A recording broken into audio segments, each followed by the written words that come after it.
Whoa, it's Wulzy. Welcome back to the Verging building series. Absolutely not the other inappropriate name you geniuses have come up with. Thanks for 21,000 subscribers. I'm having a lot of fun making content lately, even though a lot of it never sees the light of day. Yeah, the last episode was scrapped. Sorry for missing an episode last week, but new episodes are now dropping every Friday. Make sure you subscribe to keep in touch with the series. I've got some banging ideas. I've got like 5 different versions of this. One of them I posted to Wulzy Clips, my second channel, link in the description. Although I must say I am going to be recycling that background, so if you don't want to get spoiled, don't watch that just yet if you were planning to do so. You guys keep asking about masks, so I'm going to tell you all about it. Basically, masking is covering up certain space so you can put emphasis in others. And it's most effective for backgrounds and effects. Currently, I'm just laying out some white blocks that are going to cover the whole level, but then right after that, I'm going to delete shapes from the objects like that. The reason being, let me give you an example. If I set these objects to copy the color of the background, set the background to the plain background and turn off the grid, you can't tell where the blocks exist and don't exist, even though there's still a very clear gap in the structure when it's selected, and this is going to be useful when I'm passing backgrounds underneath. There's a lot of room for potential with masking, and I want to play with opacity specifically in this one. So right now, I'm just mapping out all of the objects that I plan to delete or change the opacity of. I want to get funky with my structuring by implementing slopes on the sides to make them look rugged. You'll see what I mean soon, but I'm just selecting the edges of some of the blocks to delete them. Then I'll probably copy paste some basic slopes down the sides so it's consistent. So I've only set out strips with 2 blocks and 1 block wide. So next to these 2 structures in specific, I'm just going to map out what I want the structures to look like. So let's say I fill this in. There we go. That's what it's going to look like on the edge. And that's going to be copy pasted for most of the other structures that I deleted sides for. So for these objects, I can copy this 2 block wide slot and then just paste it to wherever it needs to be, remove the original objects and just replace them with those like so. But then it goes way too thin for my liking around this part, so I'm going to select these 2 objects and then half space them to the right, then just fill in with these blocks and paste the state of those objects there. I've replaced the original here too because it just looks better in my opinion. Okay, that's all done for those structures as long as I clean up the bits that I don't need at the top and bottom. Then I'm going to select big strips of the level that I want to be half opacity or something around that value. I need to make sure I select areas underneath the floating blocks, otherwise that's just going to look weird. And there we have our regions for half opacity. Let's set that to a new editor layer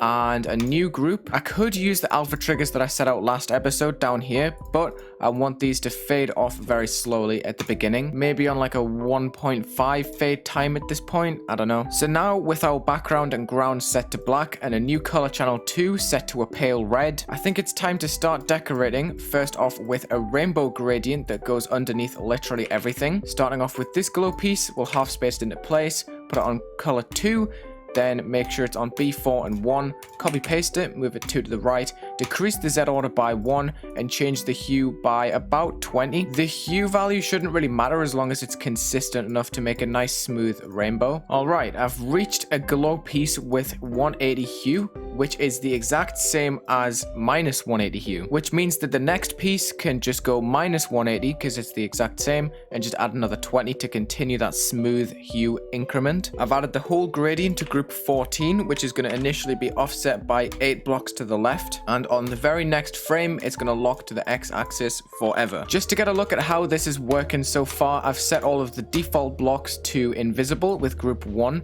just so I can see how the colors are matching up. I like this so far, it's quirky.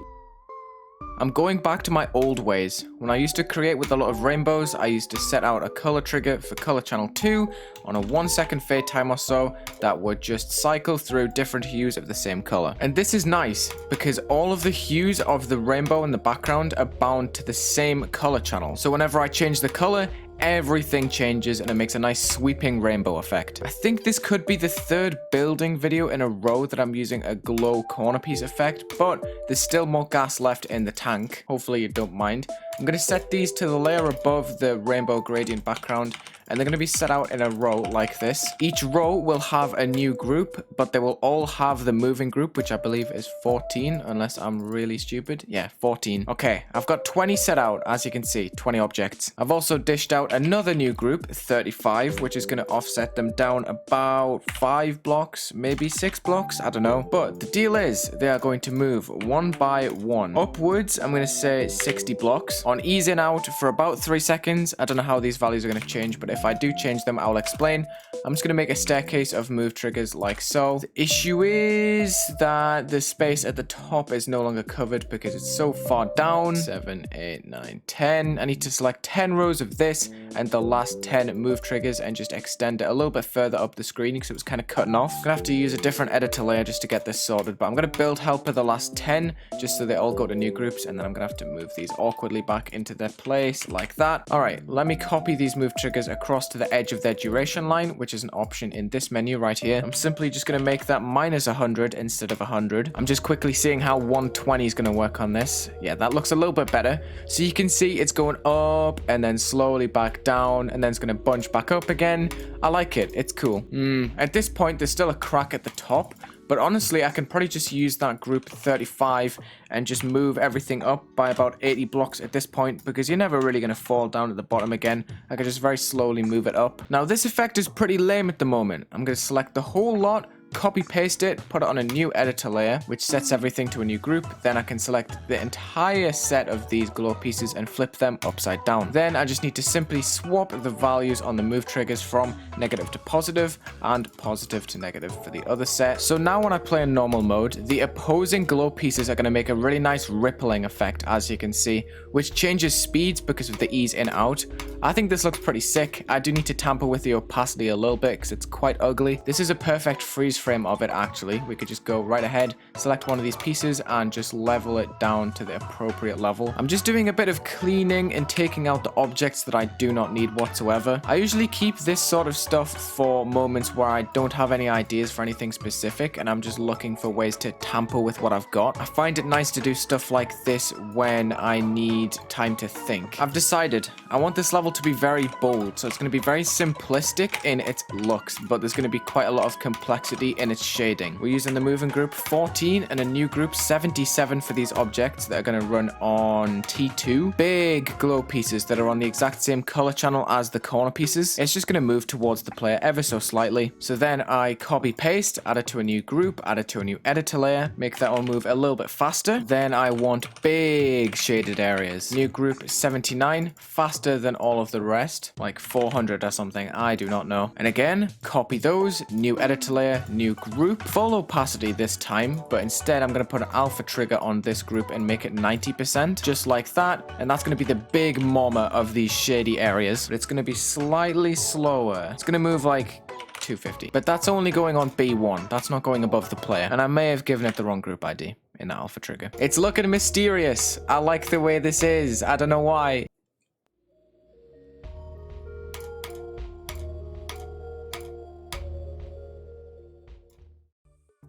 So I've got my gloomy base set up. I'm happy with it. It's looking cool. Now I need something on the foreground to contradict this because the whole feel that I want to create with the level is unsettling. So let's set the object line to like 30% opacity or something crazy. T3. I'm going to put a couple of spikes on here with blending so only the outlines show up. See, this is cool because the 3D is on a different color to the actual object. Let's give that a group, 81. This object is going to stay on its own group, 81. Then I'm going to copy paste it, put it on a new editor layer, move it like 2 to the right, 1 up, give it a new group, then probably just copy paste it, half space it down to the left, add another new group. They can be turned off at the beginning and then turned on in a weird loop. I barely even know how this pattern's going to work, but it's going to make a nice result in the end, considering I'm trying to make it unsettling. I'm not even going to space it evenly every single time. This is going to be really cool to work with because the actual objects that you jump on are barely opaque, but then these decoration objects are much more opaque. Now, obviously, there's going to be stuff to clean up because the whole level's a mess anyway, but once I get all of that out of the way, this is going to be super cool. Like, look, I'm just randomly turning a structure into a floating object up there. And this is only going to be on the bottom of the level. Now, you'll notice that they're not on don't fade, don't enter like everything else because I want them to have the block transition on the sides. I'm quite literally just going to use spikes like this instead of saws. I don't know, it looks cool. I can't lie,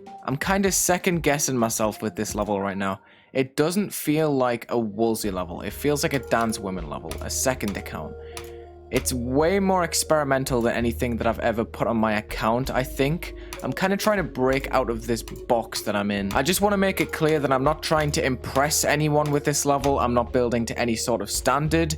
I'm just building something that I think is cool and uploading it to the main channel. I don't want it to be some sort of huge spectacle on my channel or anything like that. I want this to be a bit more laid back and casual. Just something cool filled with a bunch of different vibes that anyone can sort of take a leaf out of. I don't know. I just worry when I upload building videos that the video is going to be worthless. So I try my best to include something new in every episode. This one's probably a massive miss, which is why I'm having this huge soliloquy at the end of the video. But yeah, I have a feeling this isn't going to go down well on the channel. But you know what? I'm making something different. Hopefully someone out there has been inspired to create differently. I don't know. Like, look at the toggle triggers for a start. Like, they're just an absolute mess. Just have fun and express yourself in the editor, man. That's my message. Not everything has to be super mega polished and all that. But yeah, thank you for watching this Geometry Dash building video. I'm not too proud, but hopefully you enjoyed the video anyway. I hope it was entertaining, even if the end result isn't too fabulous. I just want to take this level and break out of the box because the song is just truly something different for me. I don't know, it's making me think differently. It's also making me doubt myself, but thank you for watching. Check the links in the description, leave a like and subscribe, and have a good day.